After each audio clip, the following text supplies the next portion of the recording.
환영합니다. 이곳에서 잠시 마음을 내려놓으세요. 인생은 언제나 우리가 기대한 방향으로 흐르지 않습니다. 사랑을 다해 키운 아이들이 자라 어른이 되고 어느 날 문득 그 아이들의 입에서 낯선 말이 흘러나올 때가 있습니다. 엄마, 그냥 요양원에 가시는 게 어때요? 담담하게 들려온 큰아들의 목소리는 칼날처럼 가슴을 스쳤습니다. 손에 쥔 휴대전화는 덜덜 떨렸습니다. 그리고 이어지는 작은 아들의 말. 엄마, 거기 시설도 좋다잖아요. 혼자 계시는 것보다 훨씬 나을 거예요. 그 순간 세상이 고요해졌습니다. 내가 그토록 바라던 건 단지 자식 곁에서 늙어가는 일이었는데 언제부터 나는 짐이 되어버린 걸까요? 엄마, 그냥 요양원 가는 게 어때요? 큰아들의 목소리는 담담했지만 그 담담함이 오히려 더 무겁게 가슴에 내려앉았습니다. 휴대전화를 쥔 손이 떨렸습니다. 옆에서 작은 아들의 목소리가 보탰습니다. 엄마, 거기 시설도 좋다잖아요. 혼자 계시는 것보다 훨씬 나을 거예요. 그 순간 세상이 무너지는 듯 했습니다. 나는 언제부터 짐이 되어버린 걸까요? 그저 아이들 곁에서 늙어가고 싶었을 뿐인데. 남편이 세상을 떠난 뒤 나는 홀로 두 아들을 키웠습니다. 새벽에 나가 밤늦게 돌아오던 삶.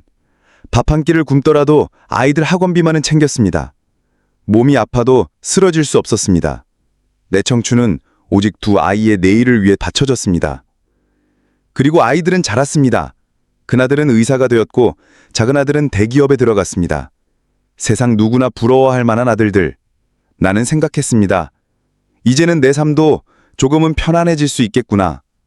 하지만 현실은 달랐습니다. 편안함 대신 돌아온 것은 외로움과 낯선 거리감이었습니다. 내가 바라던 건 거창한 보상도 호화로운 노후도 아니었습니다. 그저 자식 곁에서 밥 한 끼를 함께 나누며 늙어가고 싶었을 뿐이었습니다.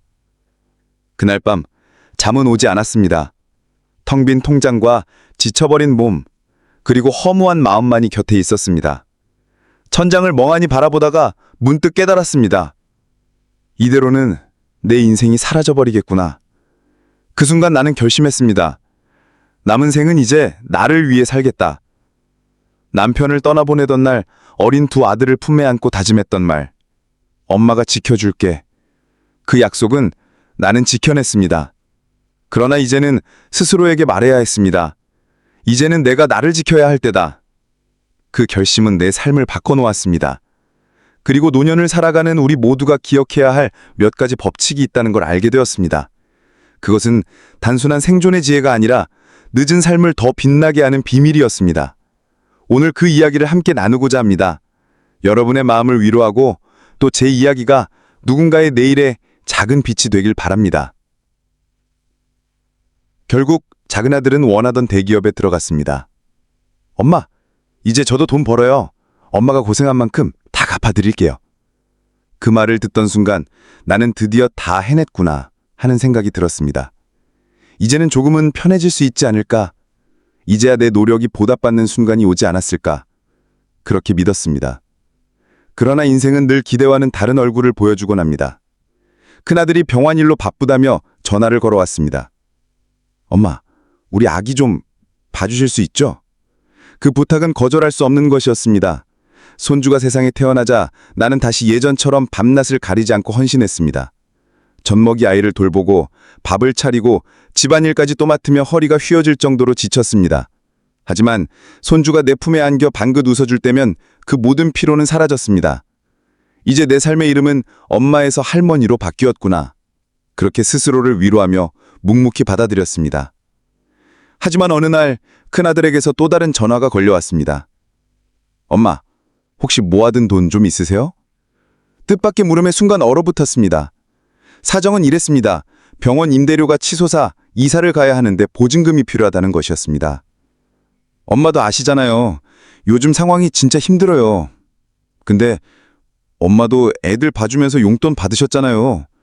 그 돈 다 어디 갔어요? 그 순간 가슴이 철렁 내려앉았습니다.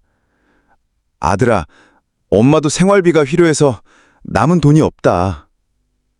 잠시 정적이 흘렀습니다. 이어진 아들의 짧은 대답. 아, 그렇군요. 알겠어요. 그 목소리는 차갑게 식어 있었습니다.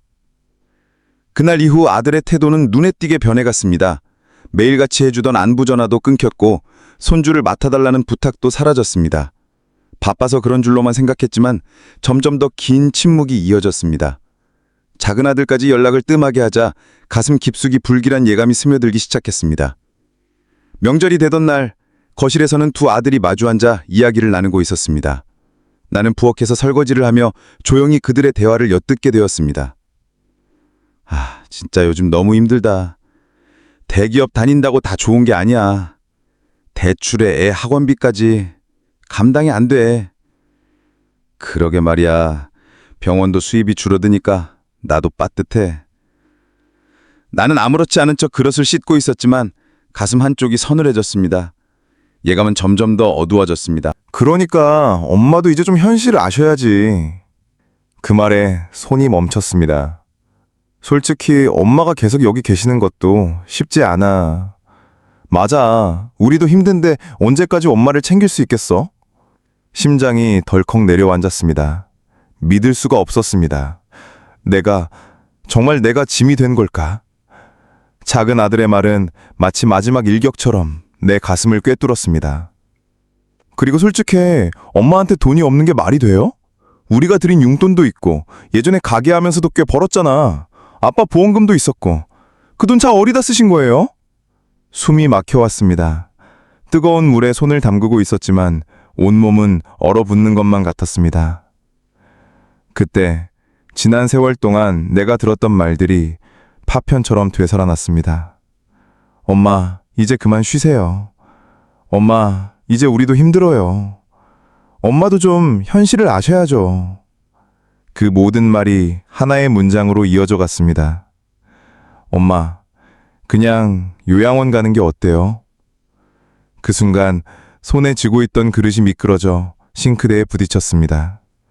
작은 충격이 울렸지만 거실에 앉아있던 아들들은 눈길조차 주지 않았습니다. 그제야 나는 깨달았습니다. 내가 지켜주고 싶었던 아이들에게 이제 나는 더 이상 가족이 아니었습니다. 그들에게 나는 그저 무거운 짐이 되어버린 것이었습니다. 그날 밤 나는 한숨도 잘 수 없었습니다. 새벽까지 멍하니 천장을 바라보았습니다. 나는 평생을 자식들에게 바쳤습니다. 내가 먹고 싶은 것, 하고 싶은 것을 다 미루며 살아왔습니다. 그런데 결국 돌아온 건 엄마, 요양원 가는 게 어때요? 라는 말뿐이었습니다. 그때 깨달았습니다. 나는 내 인생을 잘못 살아왔구나. 그날 밤 마음은 텅 비어 있었고 머릿속은 복잡했습니다. 이대로라면 내 남은 생은 아무 의미 없이 흘러가다 끝나버릴 것 같았습니다. 정말 이대로 괜찮은 걸까? 아직도 내 삶을 되찾을 방법은 없는 걸까? 스스로에게 끝없이 묻고 또 물었습니다. 그러다 문득 책상 서랍을 정리하다가 오래된 서류 뭉치 하나가 눈에 들어왔습니다. 남편이 생전에 쓰던 낡은 파일이었습니다. 망설임 끝에 서류를 펼쳐보니 낯선 연금 계좌 정보와 함께 오래된 봉투 하나가 들어있었습니다. 봉투 겉면엔 남편의 필체로 짧은 글귀가 적혀 있었습니다. 당신, 이거 꼭 챙겨. 내 마지막 선물이야. 순간 눈앞이 흐려지고 손끝이 떨렸습니다. 숨죽이며 은행을 찾았을 때 직원은 서류를 확인하고 눈을 크게 떴습니다. 어머니, 이 연금은 아직 수령 신청이 안 되어 있네요. 수입자가 어머니로 지정되어 있습니다. 나는 믿기지 않듯 물었습니다. 제가 받을 수 있는 건가요? 직원은 고개를 끄덕이며 말했습니다. 네, 그리고 남편분께서 종신연금도 들어두셔서 평생 지급됩니다. 그 순간 온몸이 굳어버렸습니다. 20년 넘게 나는 돈이 없어서 전전긍긍하며 살아왔는데 남편은 내가 모르는 사이 묵묵히 내 미래를 준비해 두었던 것입니다. 눈물이 쏟아졌습니다. 바보 같은 사람. 고마워서 어떻게 해. 며칠 후 내 통장에 연금이 입금되었고 그 사실은 곧 아이들에게도 전해졌습니다. 신기하게도 그때부터 아이들의 태도는 달라졌습니다. 한동안 연락조차 없던 큰아들이 전화를 걸어와 안부를 묻고 작은 아들은 문자로 엄마, 뭐 필요한 거 없어요. 라고 적어 보냈습니다. 나는 핸드폰 화면을 보며 씁쓸하게 웃었습니다. 불과 얼마 전까지만 해도 엄마, 요양원 가는 게 어때요? 라며 나를 밀어내던 아이들이 이제는 마치 나를 그리워하던 사람들처럼 다가오고 있었습니다. 얼마 후 큰아들이 집을 찾아와 말했습니다. 엄마, 이제 우리랑 같이 사는 게 어때요? 나는 조용히 차를 따르며 고개를 저었습니다. 아니다. 엄마는 이제 혼자가 더 편하다. 그 순간 큰아들의 얼굴이 굳어졌지만 나는 더 이상 눈치를 볼 필요가 없었습니다. 이제는 두려움 대신 자유가 있었습니다. 그동안 나는 외면당할까봐, 짐이 될까봐 두려워하며 살았습니다. 그러나 이젠 아니었습니다. 나는 스스로에게 미소 지으며 속삭였습니다. 이제부턴 내 인생을 찾겠다. 돈이 생겼다고 끝은 아니었습니다. 오히려 이제부터가 시작이었습니다. 거울 앞에선 나는 스스로에게 다짐했습니다. 이제 남은 돈을 어떻게 써야 내 인생이 달라질까? 다시는 내 삶을 남에게 맡기지 않겠다. 그 순간 나는 깨달았습니다. 행복은 자식이 주는 것도 아니고 돈이 보장해 주는 것도 아니었습니다. 행복은 끝내 자신을 위해 살아주려는 용기에서 비롯된다는 것을. 내가 벌지 않은 돈은 결국 손가락 사이로 모래처럼 흘러간다. 살아오며 숱하게 보아왔다. 뜻밖의 큰 돈을 손에 쥐었지만 잠시의 환희 뒤에 결국 허무하게 사라져 다시 빈손으로 돌아가는 사람들. 나는 그 길을 따라가고 싶지 않았다. 이제는 다짐했다. 돈을 단순히 쓰는 것이 아니라 지키고 불리는 법부터 배워야 한다는 것을. 그동안 나는 은행 통장 하나 제대로 열지 못한 채 자식들에게 기대어 살아왔다. 하지만 세월은 나에게 말했다. 더 이상 남에게 기대지 말고 스스로 배워라. 그래서 나는 용기를 내어 재테크를 공부하기 시작했다. 연금이 생겼다고 안심할 수 없었다. 진정한 안심은 매달 끊임없이 들어오는 고정 수입이 있을 때만 가능한 법이다. 은행 창구에 앉아 전문가와 이야기를 나누며 처음으로 배당주와 ETF를 알았다. 주가가 오르지 않아도 꾸준히 배당을 지급하는 기업들, 그리고 안정적인 성장성을 가진 종목들. 작은 금액이라도 매달 통장에 들어오는 배당금은 나에게 새로운 확신을 주었다. 이제는 내가 내 삶을 지켜낼 수 있구나. 거기에 멈추지 않았다. 부동산도 다시 들여다보았다. 무리한 대출 대신 남편이 남겨준 연금을 바탕으로 작은 오피스텔을 매입했다. 출퇴근이 편리하고 병원 가까운 역세권, 유지보수가 적게 드는 곳을 선택했다. 매달 임대 수입이 들어오자 더 이상 일하지 않아도 생활이 가능하다는 든든함이 생겼다. 그리고 무엇보다 깨달았다. 돈을 지키는 첫걸음은 불필요한 지출을 줄이는 것이다. 과거엔 자식들을 위해, 남들을 위해 아낌없이 돈을 썼지만 이제는 달라졌다. 이제는 오로지 나 자신을 위해 쓴다. 죽음, 건강, 취미, 오직 3가지에만 돈을 쓰겠다고 다짐했다. 이제 나는 더 이상 돈에 흔들리지 않는다. 남에게 기대지 않고 누구에게도 휘둘리지 않고 스스로의 힘으로 삶을 지켜내려 한다. 돈이 많다고 끝이 아니다. 건강이 없다면 모든 것이 무너진다. 그래서 지금부터 나는 몸을 돌보고 음식을 바로 먹고 남은 생을 내 삶의 주인으로 살아가려 한다. 며칠이 지나자 몸이 조금씩 달라지는 것을 느낄 수 있었습니다. 속이 편안해지고 불필요한 무게가 빠져나가듯 한결 가벼워졌습니다. 때때로 좋아하는 음식을 맛보기도 했습니다. 따뜻한 빵 한 조각, 향긋한 커피 한 잔이 주는 작은 여유는 여전히 삶의 기쁨이었습니다. 그러나 이제는 무작정 먹는 것이 아니라 나를 위한 음식, 나를 위한 식사를 고르기로 했습니다. 그리고 깨달았습니다. 건강이란 아플 때 비로소 찾는 것이 아니라 미리 지켜야 하는 것이라는 사실을요. 예전에는 병원에 가는 걸 꺼려 했습니다. 아프면 그냥 쉬면 된다고, 병원은 돈만 드는 곳이라고 생각했지요. 하지만 지금은 압니다.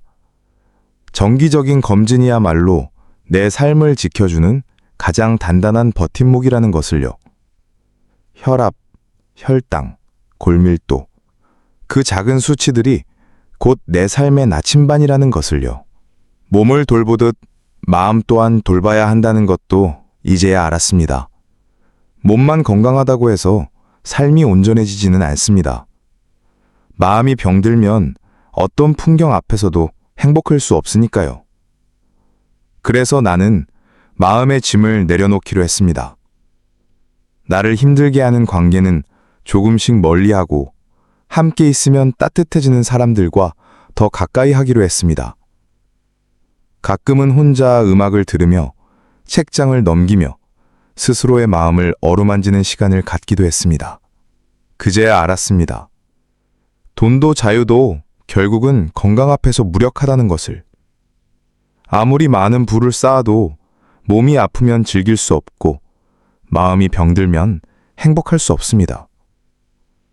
그래서 이제는 더 이상 누군가를 위해서가 아니라 오롯이 나 자신을 위해 살기로 했습니다. 그리고 또 하나, 행복은 돈과 건강만으로 완성되지 않는다는 사실입니다. 진짜 행복은 결국 사람에게서 옵니다. 하지만 그동안 나의 삶은 자식에게만 묶여 있었습니다. 필요할 때는 찾고 필요하지 않으면 밀어내는 관계. 이제는 그 굴레에서 벗어나기로 했습니다. 자식이라 해서 무조건 헌신할 이유는 없습니다. 나는 그저 나답게 살아가면 되는 것입니다. 불필요한 인연을 정리하고 마음이 편안한 사람들과 함께하는 것. 그것이야말로 남은 생을 단단하게 빛나게 하는 길이라는 걸 이제야 비로소 깨달았습니다. 혼자가 되었지만 이상하게도 외롭지는 않았습니다. 이제는 진짜 나를 편안하게 하는 사람들과 함께하기로 했기 때문입니다.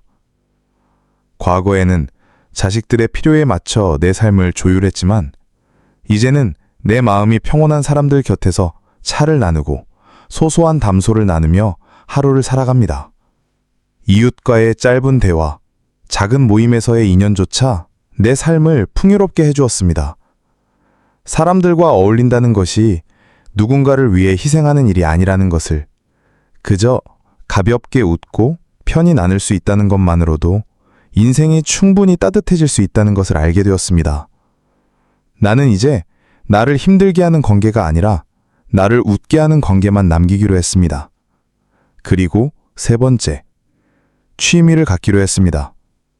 하고 싶었지만 늘 미루어왔던 것들, 자식들에게 돈을 써야 한다는 이유로, 시간이 없다는 이유로 내가 이런 걸 해도 될까? 라는 망설임 속에 접어두었던 것들을 하나씩 꺼내기로 했습니다.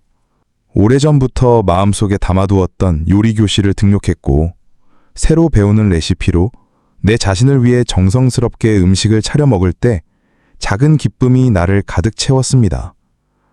가끔은 혼자 여행도 떠났습니다. 혼자 가는 여행이 무슨 의미가 있을까 싶었지만 막상 떠나보니 그것이야말로 진정한 자유였습니다. 가고 싶은 곳을 마음껏 보고 먹고 싶은 음식을 천천히 음미하며 오롯이 나를 위한 시간을 보내는 일. 그것이야말로 내가 잃어버렸던 행복이었습니다. 이제는 알았습니다. 나는 더 이상 누군가의 엄마, 누군가의 할머니로만 살지 않기로 했습니다. 오롯이 나를 위한 인생을 살기로 했습니다. 돈이 없다는 이유로 자식들 눈치를 보던 나도, 몸을 돌보지 못해 늘 병든 듯 피곤하던 나도 이제는 없습니다. 노후에 기댈 것은 남편도 자식도 가족도 아니라는 사실을 이제야 뼈저리게 깨달았습니다. 자식은 결국 자기 삶을 살고 남편이 먼저 떠나면 나는 혼자가 될 뿐입니다. 형제, 친척 또 마찬가지입니다. 결국 내 삶을 지켜내는 건 오직 나 자신뿐이었습니다. 그래서 나는 마지막까지 지켜야 할 단 한 가지가 나 자신임을 마음에 새깁니다. 돈이 있어야 누구에게도 휘둘리지 않고 건강이 있어야 자유롭게 살 수 있으며 좋은 사람들과 함께해야 외롭지 않은 삶을 살 수 있습니다. 그동안 얼마나 애쓰며 살아오셨습니까? 자식을 위해, 가족을 위해 내 몸이 무너지는 줄도 모르고 달려오셨죠. 쉬고 싶어도 포기하고 싶어도 그저 묵묵히 견뎌오셨죠. 이제는 괜찮습니다. 이제는 그 힘든 시간을 버텨온 나 자신을 위해 살아도 괜찮습니다. 더 이상 누군가를 위해 희생하지 않아도 됩니다. 이제는 나를 위해 돈을 쓰고, 나를 위해 건강을 돌보고, 나를 위해 행복을 찾아도 괜찮습니다. 누군가 알아주지 않아도, 누군가 고맙다는 말을 하지 않아도 나는 압니다. 지금 이 순간을 살아가는 내가 바로 나의 가장 큰 위로와 증거임을. 당신이 얼마나 많은 밤을 눈물로 견뎌왔는지, 얼마나 많은 희생을 묵묵히 감당하며 살아왔는지 나는 압니다. 그 시간들은 결코 헛되지 않았습니다. 이제는 그 모든 세월 위에 오롯이 당신 자신의 삶을 세워야 할 때입니다.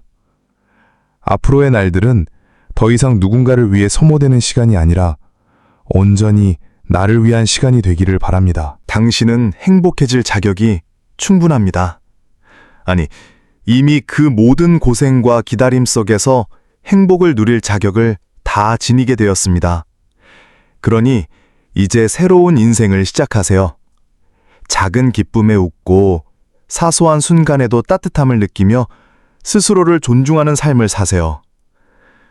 그동안 잘 버텨온 당신, 정말 고맙습니다. 그 모든 시간을 지나온 당신을 진심으로 존경하고 또 응원합니다. 앞으로의 길은 조금 더 가볍게, 조금 더 자유롭게, 그리고 무엇보다 나 자신을 위해 빛나기를 바랍니다. 우리는 평생 누군가의 엄마로, 아내로, 딸로 살아왔습니다.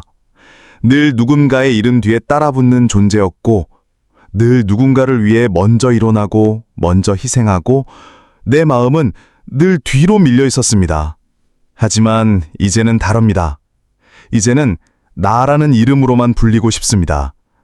누군가의 그림자나 보호자가 아니라 그저 한 사람으로서 오롯이 나로서 살아가고 싶습니다. 살아보니 알게 되었습니다. 행복이라는 건 멀리 있지 않았습니다.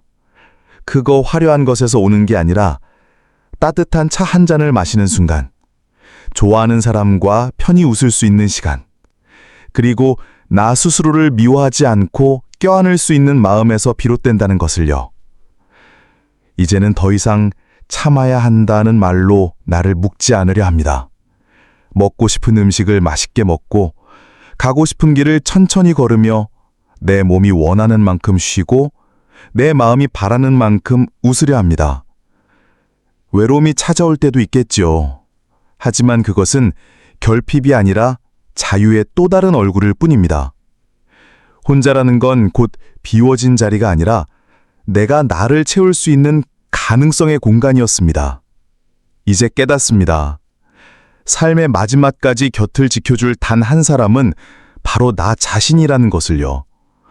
돈이 있어야 내 선택을 잃지 않고, 건강이 있어야 자유를 누리며, 좋은 사람들과 나누어야 외롭지 않게 살아갈 수 있습니다. 그러니 이제는 나를 위한 삶을 살아도 괜찮습니다. 나를 위해 돈을 쓰고, 나를 위해 시간을 내고, 나를 위해 새로운 배움을 시작해도 괜찮습니다. 그동안 수고 많으셨습니다. 당신이 흘린 눈물과 견겨운 시간, 그 모든 것이 오늘의 당신을 만들었습니다. 이제는 보답을 받을 차례입니다. 그 보답은 다른 누구도 아닌 바로 당신이 스스로에게 주어야 할 선물입니다. 그리고 나는 압니다.